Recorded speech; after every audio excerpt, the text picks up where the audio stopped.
জয় শ্রীকৃষ্ণ। রাধে রাধে। নমস্কার সবাইকে। ধর্মতত্ত্বের নতুন একটি পর্বে আপনাদের স্বাগত জানাই। আশা করি আপনারা সকলেই রাধা গোবিন্দের কৃপায় ভালো আছেন ও সুস্থ আছেন। বন্ধুরা, আসন্ন ৩রা মার্চ মঙ্গলবার পালিত হবে দোল পূর্ণিমা তথা গৌর পূর্ণিমা। মহাপ্রভু শ্রী চৈতন্যদেবের জন্ম হয়েছিল এই পূর্ণিমা তিথিতে, তাই দোল পূর্ণিমাকে গৌর পূর্ণিমা বলা হয়ে থাকে। এই দোল পূর্ণিমা তিথিতে বৃন্দাবনে আমাদের প্রাণপ্রিয় ভগবান শ্রীকৃষ্ণ তার প্রিয় রাধিকা অর্থাৎ রাধারানী এবং তার গোপীগণের সাথে আবির নিয়ে হোলি খেলেছিলেন, আর সেই থেকেই দোলযাত্রা উৎসব পালিত হয়ে আসছে। কিন্তু এবছর অর্থাৎ 2026 সালে দোল পূর্ণিমার মতো পবিত্র দিনে পড়েছে আংশিক গ্রাস চন্দ্রগ্রহণ, যা ভারত ও বাংলাদেশ উভয় স্থানেই দৃশ্যমান হবে। 2026 সালের 3রা মার্চ মঙ্গলবার ফাল্গুনী পূর্ণিমা বা দোল পূর্ণিমায় চন্দ্র সূর্য পৃথিবী একই সরল রেখায় চলে আসছে, তাই সেদিন দেখা যাবে একটি বিরল আংশিক গ্রাস চন্দ্রগ্রহণ। যখন চাঁদ সম্পূর্ণভাবে পৃথিবীর গভীর ছায়া অঞ্চলে চলে যায় তখন তাকে বলা হয় পূর্ণগ্রাস চন্দ্রগ্রহণ। এই গ্রহণের সময় চাঁদ লালচে বর্ণ ধারণ করে। এই লালচে বর্ণ ধারণকৃত চাঁদকে আমরা ব্লাড মুন বলে চিনে থাকি। রাধাকৃষ্ণের লীলা, শ্রী গৌরাঙ্গ মহাপ্রভুর আবির্ভাব তিথি এবং আংশিক গ্রাস চন্দ্রগ্রহণ, এই তিন মিলে দিনটিতে মহাযোগের সৃষ্টি করেছে। তাই বিশেষ এই চন্দ্রগ্রহণ যুক্ত দোল পূর্ণিমার দিনে ভুলেও খাবেন না এই তিনটি সবজি। দোল পূর্ণিমা তথা গৌর পূর্ণিমার দিন কিছু খাবার খাওয়া যেমন আমাদের জীবনের পক্ষে খুব ভালো বলে মনে করা হয়, তেমনি কিছু খাবার একদমই খাওয়া উচিত নয়। তাই চন্দ্রগ্রহণ যুক্ত পূর্ণিমায় ভুলেও মুখে তুলবেন না এই তিনটি সবজি, তাহলে দুর্ভাগ্য নেমে আসতে পারে আপনার জীবনে। পরিবারে অশান্তি ও রোগ জ্বালা যন্ত্রণা দেখা দিতে পারে এবং অর্থকষ্টে ভুগতে হতে পারে সারাটি বছর। গ্রহণের কুপ্রভাবে প্রায় সকল কাজেই বাধার সৃষ্টি হতে পারে, এমনকি মা লক্ষ্মী ও রাধা গোবিন্দের কৃপা ও আশীর্বাদ থেকেও বঞ্চিত হতে পারেন আপনি। তো এই সকল প্রকার সমস্যা যাতে জীবনে না আসে সেজন্য আমাদের ধর্মীয় কিছু নিয়ম কানুন অবশ্যই মেনে চলা উচিত।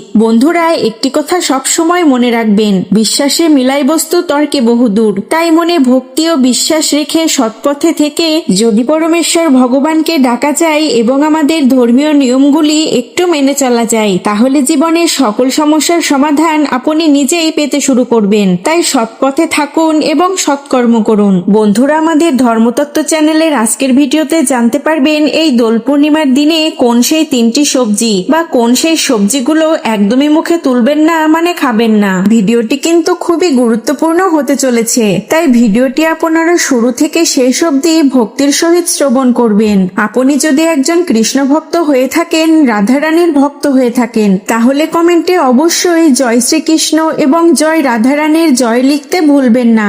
আর অনুরোধ থাকবে, যদি আপনি আমাদের চ্যানেলে নতুন বন্ধু হয়ে থাকেন তাহলে অবশ্যই আমাদের চ্যানেলটিকে সাবস্ক্রাইব করে আমাদের পাশে থাকবেন, আমাদের সাপোর্ট করবেন। আমাদের ধর্মতত্ত্ব চ্যানেলের মাধ্যমে আমরা সবসময় চেষ্টা করি আপনাদের সামনে ধর্মীয় বিষয়ক জানা অজানা বিভিন্ন প্রকার তথ্য আপনাদের কাছে উপস্থাপন করতে।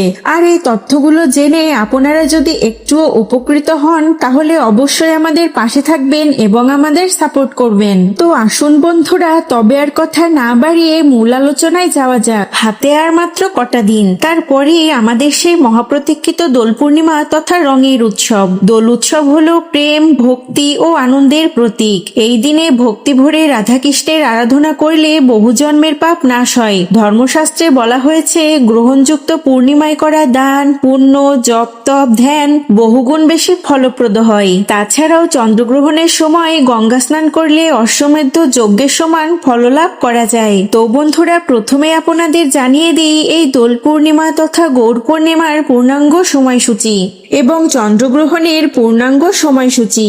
ফাল্গুন মাসের পূর্ণিমা তিথিতে দোল উৎসব পালিত হয়। 2026-এও তার ব্যতিক্রম নয়। এবছর অর্থাৎ 2026 সালের দোল পূর্ণিমা পড়েছে ইংরেজি 3রা মার্চ 2026 মঙ্গলবার দিন। দোল পূর্ণিমা তিথি শুরু হচ্ছে 2রা মার্চ 2026 সোমবার সন্ধে 5:56 এবং এই দোল পূর্ণিমা তিথি সমাপ্ত হবে 3রা মার্চ 2026 মঙ্গলবার বিকেল বিকেল 5:07। অতএব উদয়া তিথি অনুসারে আপনাদের দোল পূর্ণিমা বা দোল উৎসব পালন করতে হবে 3রা মার্চ 2026 মঙ্গলবার দিন। অবশ্যই মঙ্গলবার দিনে আপনারা দোল পূর্ণিমা তিথি পালন করবেন। এবার আসুন জেনে নিই এই 2026 সালের প্রথম চন্দ্রগ্রহণের সময়সূচি। 2026 সালে বছরের প্রথম চন্দ্রগ্রহণ ইংরেজি 3রা মার্চ মঙ্গলবার বিকেল 3:20 শুরু হবে এবং সন্ধ্যা 6:47 পর্যন্ত চলবে। নতুন বছরের প্রথম চন্দ্রগ্রহণের সময়কাল হবে 3 ঘন্টা 27 মিনিট। যেহেতু গ্রহণের সময়টি দিনের বেলায় এবং সন্ধ্যায় পড়েছে, তাই ভারত ও বাংলাদেশের বিভিন্ন প্রান্ত থেকে চন্দ্রোদয়ের সময় আংশিক গ্রহণ দৃশ্যমান হবে। তাহলে বন্ধুরা এবার জানা যাক কোন খাবার বা কোন সবজিগুলো ভুলেও খাবেন না এই দোল পূর্ণিমার দিনে। এই দিনে যে নিষিদ্ধ সবজি বা খাবারগুলি খেলে জীবনে ঘনিয়ে আসতে পারে চরম আর্থিক কষ্ট, পরিবারের সদস্যদের লেগে থাকবে নানান রোগ ব্যাধি, সারা বছর রোজগার কমে যেতে পারে, সংসারে নেমে আসতে পারে চরম দুর্ভাগ্য।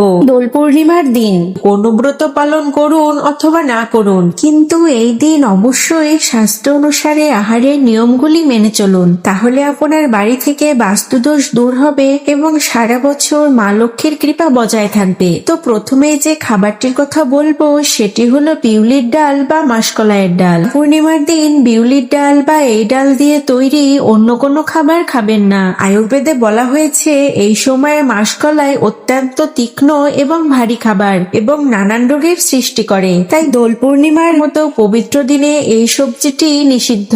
অন্যদিকে শাস্ত্রমতে মাসকলাই মানুষের শরীরে তামসিক গুণ বৃদ্ধি করে এবং নেগেটিভ এনার্জিকে আকর্ষণ করে। সুতরাং এই দিন ঘরে বা বাইরে মাসকলাই বা বিউলির ডাল দিয়ে তৈরি বড়ি, কচুরি, দই বড়া, ধোসা, রসবড়া ইত্যাদি যে কোনো ধরনের খাবার এড়িয়ে চলুন। এমনকি বন্ধুরা এই দিনে আপনারা আপনার গৃহে মাসকলাই বা বিউলির ডাল বাইরে থেকে নিয়েও আসবেন না। এটিকে মনে করা হয় নেগেটিভ এনার্জিকে নিজের ঘরে নিজেই ডেকে আনা। আপনি যদি আপনার গৃহকে পজিটিভ এনার্জিতে পরিপূর্ণ রাখতে চান, তাহলে এই দিনে মাসকলাইয়ের ডাল অবশ্যই এড়িয়ে চলুন। এমনকি মাসকলাইয়ের ডাল থেকে তৈরি সমস্ত রকমের খাবার এড়িয়ে চলুন। বন্ধুরা, দ্বিতীয় নিষিদ্ধ সবজিটি হলো কুমড়ো। শাস্ত্রমতে এই বিশেষ দিনে কুমড়ো খাওয়া অশুভ বলে মনে করা হয়, তাই এই দিন বাড়িতে কখনোই কুমড়ো রান্না করবেন না। পরিবারের কোনো সদস্যই পূর্ণিমার দিন কুমড়ো খাবেন না। এই দিনে কুমড়ো খেলে বাড়িতে নানা রকম রোগ ব্যাধি প্রবেশ করে বলে বিশ্বাস করা হয়। সুতরাং পূর্ণিমার দিন কোনোভাবেই কুমড়ো ভাজা বা কুমড়ো দিয়ে তৈরি কোনো তরকারি মুখেও তুলবেন না।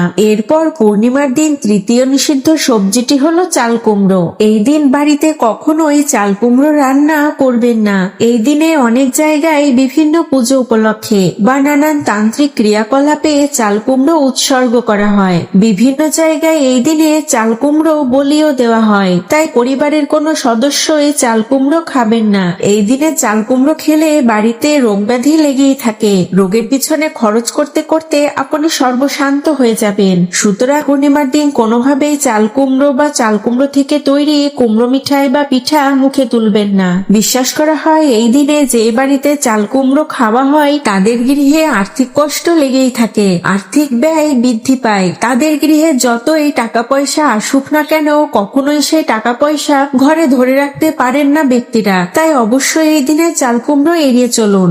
পরবর্তী যে খাবারটি আপনারা ভুলেও খাবেন না তা হলো বন্ধুরা মূলো। মূলো খাওয়ার ব্যাপারে রয়েছে শাস্ত্রের বিধিনিষেধ ও বৈজ্ঞানিক ব্যাখ্যাও। মানা হয়ে থাকে যে এই সময় মূলো বতী হয়ে যায়, অর্থাৎ অনেকটাই পরিপক্ক হয়ে যায়। এর ফলে এতে স্বাদ বা খাদ্যগুণ কোনোটাই থাকে না। এছাড়াও এই সময়ে মূলোতে নানা রকম কীটপতঙ্গ ও জীবাণু বাসা বাঁধে, যার ফলে এটি খেলে আমাদের পেটে নানান রকম রোগ ব্যাধি দেখা দিতে পারে। তাই বলা হয় যে দোল পূর্ণিমার দিনে মূলো খেতে নেই। সেই কারণে আপনারা দোল পূর্ণিমার দিনে কিন্তু মূলো খাবেন না। এছাড়াও মানা হয়ে থাকে যে দোল পূর্ণিমাতে মূলো খেলে নানা রকম গ্রহদোষ ও বাস্তুদোষ দেখা দেয়। তাই ভুলেও আপনারা এই দিনে কিন্তু মূলোর তৈরি কোনো খাবার বা সবজি গ্রহণ করবেন না। এছাড়াও বন্ধুরা কিছু খাবার রয়েছে যেগুলো খাওয়া যাবে না, তা হলো আমিষ জাতীয় খাবার। বন্ধুরা, দোল পূর্ণিমার পুণ্যতিথিতে আমিষ জাতীয় কোনো প্রকার খাবার আপনারা ভুলেও মুখে তুলবেন না। যেমন মাছ, মাংস, পেঁয়াজ, পেঁয়াজ রসুন ডিম মসুর ডাল ইত্যাদি খাবারগুলি গ্রহণ করা উচিত নয়, কারণ হিন্দু সনাতন ধর্মে পুণ্যতিথি ও অমাবস্যা পূর্ণিমা তিথিতে আমিষ খাবার গ্রহণ করা উচিত নয়। এছাড়া এই দিনটি যেহেতু ভগবানের নাম জপ ও তপ করা এবং পুজো অর্চনা করার জন্য পুণ্য দিন, তাই এই দিনে আপনারা ভুলেও আমিষ খাবার গ্রহণ করবেন না। এতে করে মা লক্ষ্মী ও ভগবান নারায়ণ সহ সকল দেবদেবী অত্যন্ত অসন্তুষ্ট হবেন। এর ফলে কিন্তু পরিবারে নানা রকম অশান্তি ও ঝামেলা সৃষ্টি হতে পারে এবং দুর্ভাগ্যও দেখা দিতে পারে। তাই আপনারা ভুলেও এই দিনে আমিষ খাবার গ্রহণ করবেন না। আপনারা এই দিনে নিরামিষ খাবার গ্রহণ করুন, মা লক্ষ্মী ও ভগবান শ্রী নারায়ণের পুজো অর্চনা করুন এবং দিনটি সুন্দরভাবে কাটান। এছাড়া অতিরিক্ত মশলা ও তৈলাক্ত জাতীয় খাবার ভুলেও গ্রহণ করা উচিত নয়। এতে নানা প্রকার রোগ যন্ত্রণার শিকার হতে পারে। তাই অতিরিক্ত তৈলাক্ত জাতীয় ও মশলা জাতীয় খাবার গ্রহণ করা থেকে বিরত থাকুন। এছাড়াও বন্ধুরা, এই দিনে আপনারা কিন্তু কারো সাথে তর্ক ঝগড়াঝাটি বা অশান্তি করবেন না, কারো সাথে খারাপ ব্যবহারও করবেন না, কাউকে কটু কথা বলা বা বাজে কথাও কিন্তু বলা যাবে না এই পবিত্র দিনে। এই দিনে আপনি কোনো ব্রত পালন করুন আর না করুন, অবশ্যই এই নিয়মগুলি মেনে চলার চেষ্টা করুন। এই দিনে আমিষ আহার বর্জন করে নিরামিষ আহার গ্রহণ করুন। তাই দোল পূর্ণিমার মতো পবিত্র দিনে সাদা ভাত অথবা ময়দার তৈরি লুচি বা পরোটা সঙ্গে আলু ফুলকপি বা বাঁধাকপির তরকারি, দুধ, ফলমূল বা পায়েস প্রভৃতি খাবার খেতে পারেন, কিন্তু কোনো প্রকার নেশা জাতীয় কোনো খাবার এই দিনে গ্রহণ করবেন না। এছাড়া এই দিনে চুল দাড়ি কাটা ও নখ কাটাও সম্পূর্ণ নিষিদ্ধ।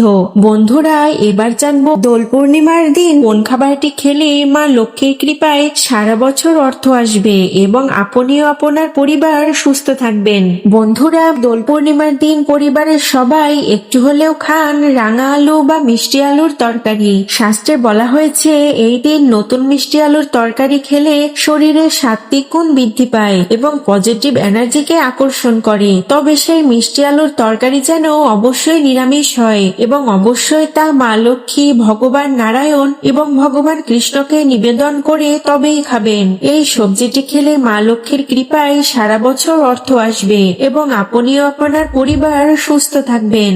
বন্ধুরা, এই দিনে অবশ্যই নিয়মগুলি মেনে চলার চেষ্টা করবেন। ভক্তি ও শ্রদ্ধার সাথে এই দিনটি পালন করবেন, তাহলেই মা লক্ষ্মী ও ভগবান শ্রীহরি বিষ্ণুর কৃপা ও আশীর্বাদ লাভ করতে পারবেন। বন্ধুরা, আজকের ভিডিওটি এখানেই শেষ করছি। আশা করছি ভিডিওটি আপনাদের সমৃদ্ধ ও উপকৃত করেছে। ভিডিওটি ভালো লেগে থাকলে অবশ্যই ভিডিওতে একটি লাইক করবেন এবং অন্যদের সাথে শেয়ার করবেন। আর আমার চ্যানেলে নতুন বন্ধু হয়ে থাকলে চ্যানেলটিকে অবশ্যই সাবস্ক্রাইব করে আমার পাশে থাকবেন এবং পাশে থাকা নোটিফিকেশন বেল আইকনটি অবশ্যই অন করে রাখবেন। তাহলে যখনই আমি এরকম ধর্মীয় তথ্যমূলক ভিডিও পোস্ট করব তা সবার আগে পৌঁছে যাবে আপনার কাছে। বন্ধুরা, ভিডিওটি সম্পূর্ণ দেখার জন্য আপনাদের অসংখ্য ধন্যবাদ। ভিডিওটি কেমন লাগলো তা কমেন্ট করে আমাদের অবশ্যই জানাবেন, কারণ আপনার একটি মূল্যবান মতামত আমাদের কাছে ভীষণই গুরুত্বপূর্ণ। এবং কমেন্টে অবশ্যই জয় মা লক্ষ্মী লিখতে ভুলবেন না। তো বন্ধুরা, যেখানেই শেষ করছি, সকলে ভালো থাকবেন ও সুস্থ থাকবেন। জয় শ্রীকৃষ্ণ, জয় মা লক্ষ্মীর জয়।